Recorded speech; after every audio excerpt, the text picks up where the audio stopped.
ನಮಸ್ಕಾರ. News 18 digital ಕಾಂಟೆಂಟ್ಗೆ ಸ್ವಾಗತ. ನಾನು ಚೈತ್ರಾ ವಿಶ್ವನಾಥ್. ಬೆಂಗಳೂರು ಮೂಲದ ಯುವ ಪಶುವೈದ್ಯೆಯೊಬ್ಬರು ಶಿವಮೊಗ್ಗದ ತ್ಯಾವರೆಕೊಪ್ಪದಲ್ಲಿರುವಂತಹ ಮೃಗಾಲಯದಲ್ಲಿ ಕರ್ತವ್ಯ ನಿರ್ವಹಿಸ್ತಾ ಇದ್ದಾಗ ವನ್ಯಜೀವಿಯೊಂದಕ್ಕೆ ಚಿಕಿತ್ಸೆ ಕೊಡೋದಕ್ಕೆ ಹೋದಾಗ ನೀರಾನೆಯ ದಾಳಿಯಿಂದ ಗಂಭೀರವಾಗಿ ಗಾಯಗೊಂಡು ತಮ್ಮ ಪ್ರಾಣವನ್ನೇ ಕಳ್ಕೊಂಡ್ರು. ಇದರಿಂದ ಜನರಿಗೆ ಈ ನೀರಾನೆ ಬಗ್ಗೆ ಹಲವು ಪ್ರಶ್ನೆಗಳು ಮೂಡತೊಡಗಿವೆ. ಅಂದ್ರೆ ಹಿಪೋಪೋಟಮಸ್ ಅಥವಾ ನೀರಾನೆ ಅಂತ ಕರೆಯಲ್ಪಡುವ ಈ ಪ್ರಾಣಿ ನೋಡೋದಕ್ಕೆ ಸಾಧುವಾಗಿರುತ್ತೆ ಅಥವಾ ಶಾಂತ ಸ್ವಭಾವ ರೀತಿಯಲ್ಲಿ ಇರುವಂತೆ ಮೇಲ್ನೋಟಕ್ಕೆ ಕಾಣಿಸುತ್ತೆ. ಅದು ಹೇಗೆ ಆಕ್ರಮಣಶೀಲತೆ ಹೊಂದಿರುತ್ತೆ ಅನ್ನುವಂತಹ ಕುತೂಹಲ ಈಗ ಎಲ್ಲರಲ್ಲಿ ಮನೆ ಮಾಡಿದೆ. ಹಾಗಾದ್ರೆ ಅಷ್ಟೊಂದು ಡೇಂಜರಸ್ ಈ ನೀರಾನೆ? ಈ ಬಗ್ಗೆ ಹೇಳ್ತೀವಿ ಈ ಸ್ಟೋರಿಯಲ್ಲಿ.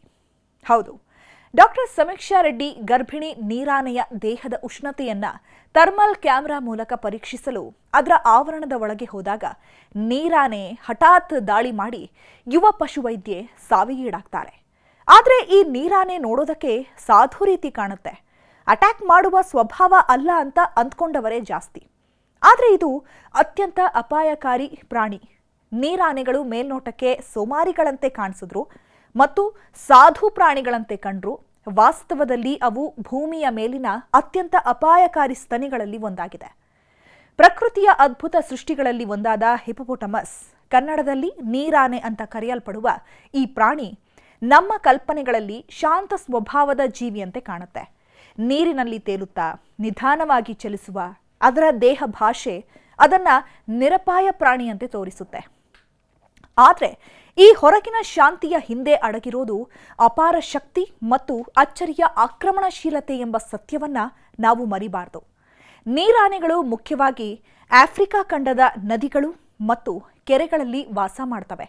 ದಿನದ ಹೆಚ್ಚಿನ ಸಮಯವನ್ನ ನೀರಿನಲ್ಲಿ ಕಳೆಯುವಂತಹ ನೀರಾನೆ ಬಿಸಿಲಿನಿಂದ ರಕ್ಷಣೆ ಪಡೆಯೋದಕ್ಕೆ ನೀರನ್ನ ಅವಲಂಬಿಸಿರುತ್ತೆ.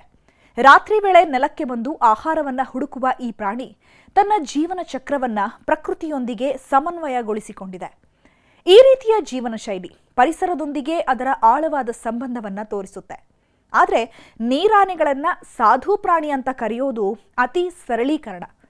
ತನ್ನ ಪ್ರದೇಶವನ್ನ ಕಾಪಾಡುವಲ್ಲಿ ಇದು ಅತ್ಯಂತ ಜಾಗರೂಕ, ಜೊತೆಗೆ ಕೆಲವೊಮ್ಮೆ ಹಿಂಸಾತ್ಮಕವೂ ಆಗುತ್ತೆ. ವಿಶೇಷವಾಗಿ ಮರಿಗಳನ್ನು ರಕ್ಷಿಸುವ ಸಂದರ್ಭದಲ್ಲಿ ಅದರ ವರ್ತನೆ ಇನ್ನಷ್ಟು ತೀವ್ರವಾಗಿರುತ್ತೆ.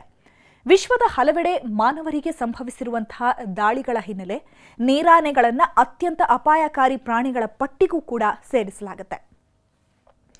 ಆಫ್ರಿಕಾ ಖಂಡದಲ್ಲಿ ಸಿಂಹ, ಹುಲಿ, ಚಿರತೆ ಅಥವಾ ಆನೆಗಳಿಗಿಂತ ಹೆಚ್ಚು ಮನುಷ್ಯರನ್ನ ಬಲಿ ಪಡೆಯೋದು ಇದೇ ನೀರಾನೆಗಳು. ಅಂಕಿ ಅಂಶಗಳ ಪ್ರಕಾರ ವರ್ಷಕ್ಕೆ ಸರಾಸರಿ 500ಕ್ಕೂ ಹೆಚ್ಚು ಮಂದಿ ಜಾಗತಿಕವಾಗಿ ಇವುಗಳ ದಾಳಿಗೆ ಬಲಿಯಾಗ್ತಾರೆ. ಇವುಗಳ ದವಡೆ ಮತ್ತು ಕೋರೆ ಹಲ್ಲುಗಳು ಎಷ್ಟೊಂದು ಬಲಿಷ್ಠವಾಗಿರ್ತವೆ ಅಂದರೆ ನೀರಿನಲ್ಲಿರುವ ಒಂದು ಸಣ್ಣ ದೋಣಿಯನ್ನು ಕೂಡ ಒಂದೇ ಕಡಿತಕ್ಕೆ 2 ತುಂಡು ಮಾಡಬಲ್ಲ ಸಾಮರ್ಥ್ಯವನ್ನ ಈ ನೀರಾನೆಗಳು ಹೊಂದಿರುತ್ತೆ.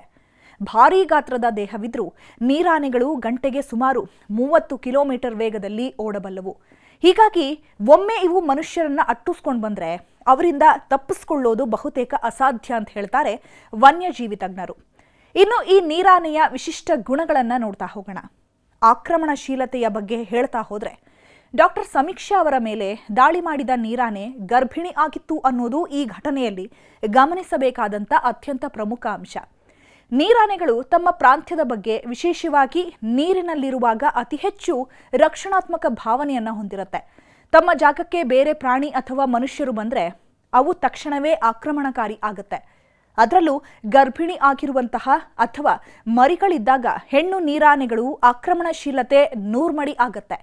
ಹತ್ತಿರ ಬರುವವರನ್ನ ತಮ್ಮ ಮರಿಗೆ ಅಪಾಯ ತಂದೊಡ್ಡುವ ಶತ್ರುಗಳೆಂದೇ ಅವು ಭಾವಿಸುತ್ತೆ. ನೀರಾನೆಗಳು ಹಗಲಿನಲ್ಲಿ ನೀರಿನಲ್ಲಿ ವಿಶ್ರಾಂತಿ ಪಡೆದು ರಾತ್ರಿ ವೇಳೆ ಆಹಾರವನ್ನ ಹುಡುಕಲು ಮತ್ತು ಓಡಾಡಲು ಸಕ್ರಿಯವಾಗ್ತವೆ. ಡಾಕ್ಟರ್ ಸಮೀಕ್ಷಾ ಅವರು ರಾತ್ರಿ 11:45 ಸುಮಾರಿಗೆ ತಾಪಮಾನ ತಪಾಸಣೆಗೆ ಹೋದದ್ದು ಕೂಡ ಪ್ರಾಣಿಯ ಕೋಪಕ್ಕೆ ಪ್ರಮುಖ ಕಾರಣವಾಗಿರಬಹುದು ಅಂತ ವಿಶ್ಲೇಷಿಸಲಾಗಿದೆ. ಒಟ್ಟಾರೆಯಾಗಿ ಕಾಡು ಪ್ರಾಣಿಗಳು ಎಷ್ಟೇ ವರ್ಷ ಮನುಷ್ಯರೊಡನೆ ಅನ್ಯೋನ್ಯತೆಯಿಂದ ಇದ್ರೂ ಕೂಡ ಮೂಲ ಪ್ರವೃತ್ತಿ ಎಂದಿಗೂ ಬದಲಾಗೋದಿಲ್ಲ. ಜಗತ್ತಿನ ಅತ್ಯುತ್ತಮ ಪಶುವೈದ್ಯರೇ ನೀರಾನೆ ದಾಳಿಗೆ ತುತ್ತಾದ ನಿದರ್ಶನಗಳಿವೆ. ಹೀಗಾಗಿ ಪ್ರಾಣಿಯ ಮನಸ್ಥಿತಿಯ ಬದಲಾವಣೆಯನ್ನ ಅರಿಯಲು ವಿಫಲವಾದಾಗ ಇಂತಹ ಘಟನೆಗಳು ಸಂಭವಿಸುತ್ತೆ. ಆದರೆ ಡಾಕ್ಟರ್ ಸಮೀಕ್ಷಾ ರೆಡ್ಡಿ ವಿಚಾರದಲ್ಲಿ ಸೂಕ್ತ ತನಿಖೆ ನಂತರ ಸಾವಿಗೆ ನಿಖರ ಕಾರಣ ಗೊತ್ತಾಗಲಿದೆ. ನಿರ್ಭೀತ, ನಿಷ್ಪಕ್ಷಪಾತ, ವಿಶ್ವಾಸಾರ್ಹ ಸುದ್ದಿಗಳಿಗೆ ಮತ್ತೊಂದು ಹೆಸರಾಗಿರುವ ನ್ಯೂಸ್ 18 ಕನ್ನಡ ಈಗ ಆಪ್ನಲ್ಲೂ ಲಭ್ಯವಿದೆ. ದಯವಿಟ್ಟು ಇಲ್ಲಿರುವ QR ಕೋಡ್ ಸ್ಕ್ಯಾನ್ ಮಾಡಿಕೊಂಡು ಆಪ್ ಡೌನ್ಲೋಡ್ ಮಾಡೋದಕ್ಕೆ ಮರಿಬೇಡಿ. ನಿಮ್ಮ ಬೆಂಬಲ ಹೀಗೆ ಸದಾ ನಮ್ಮೊಂದಿಗಿರಲಿ. ಧನ್ಯವಾದ.